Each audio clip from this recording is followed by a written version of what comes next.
I'm Wylie Dufresne, the chef owner of WD-50 and Alder restaurants here in Manhattan, and today we're making Eggs Benedict.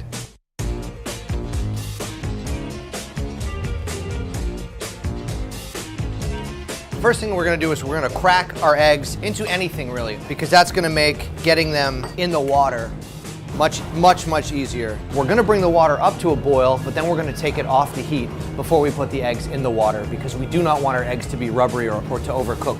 If you add a splash of vinegar in there, you're gonna get a little bit of help giving your egg shape. There is a possibility if you put too much vinegar in there, it could actually make the outsides of the whites almost begin to get a little bit leathery, and then you also have to be aware of it contributing flavor.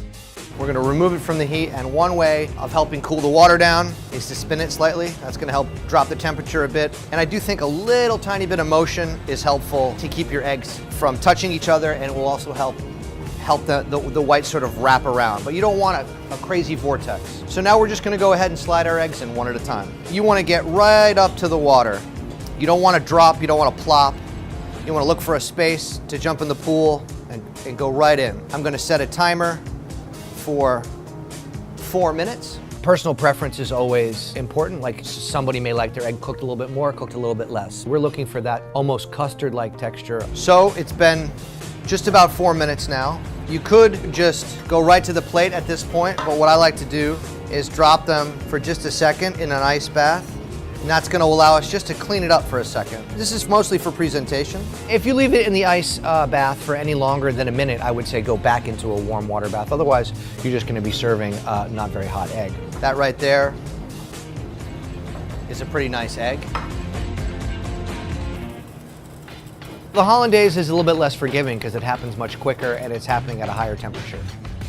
We've got 4 yolks. We've got just a squeeze of lemon. We're gonna take pinch of salt.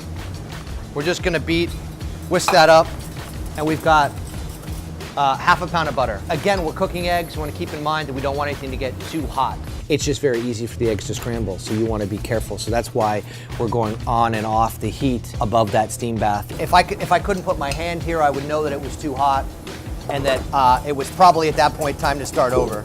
I like a nice, firm, stiff hollandaise, so we're gonna take these eggs as far as we can before we begin to incorporate our butter. It's really getting thick, almost beginning to ribbon. So we're almost there.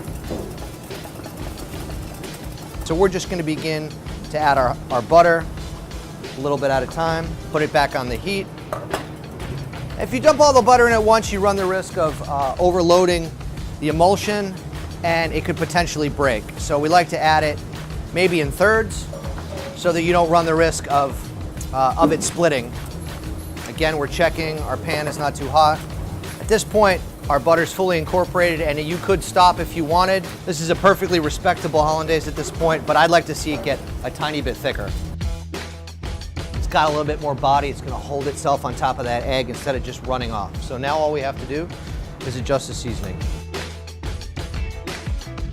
Eggs should not be intimidating. There is a lot that can go wrong, but let's be honest, it was 4 minutes, right? So you have another 4 minutes to start over. It's not the end of the world. It's incredible that something so simple can be so challenging and so difficult and offer so much opportunity. I don't know, there are just infinite possibilities with an egg.